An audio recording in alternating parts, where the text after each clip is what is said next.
This is a continuation of our reading of John Calvin's Institutes of the Christian Religion. Number 8.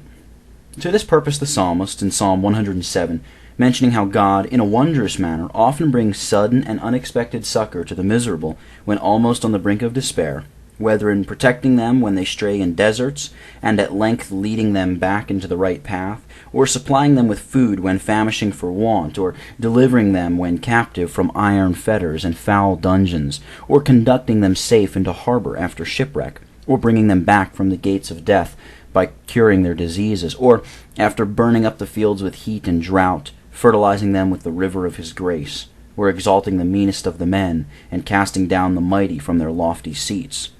The psalmist, after bringing forward examples of this description, infers that those things which men call fortuitous events are so many proofs of divine providence, and more especially of paternal clemency, furnishing ground of joy to the righteous, and at the same time stopping the mouths of the ungodly.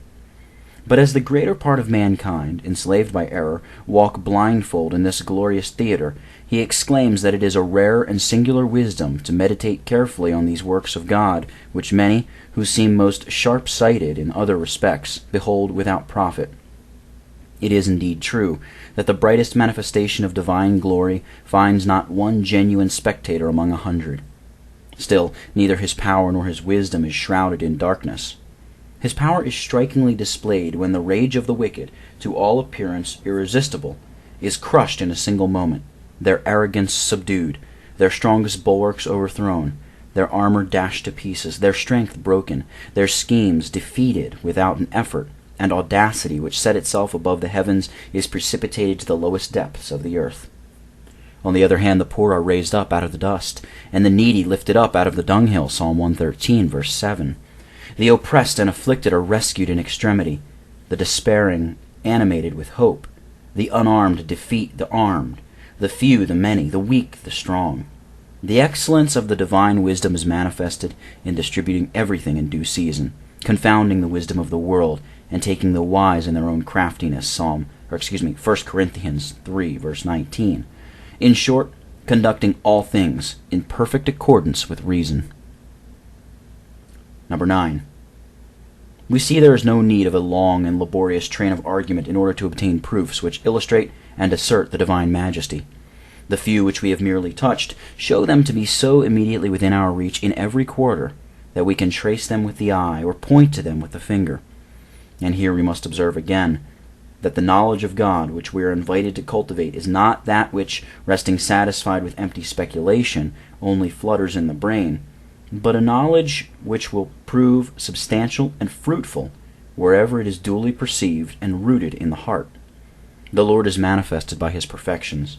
When we feel their power within us and are conscious of their benefits, the knowledge must impress us much more vividly than if we merely imagined a God whose presence we never felt.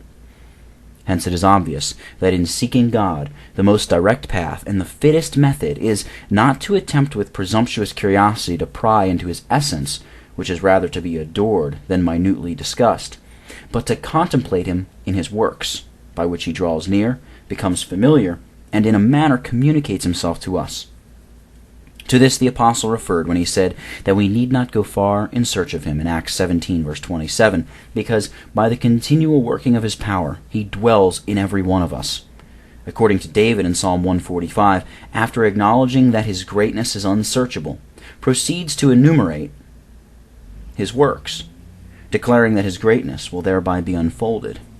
It therefore becomes us also diligently to prosecute that investigation of God which so enraptures the soul with admiration as, at the same time, to make an efficacious impression on it.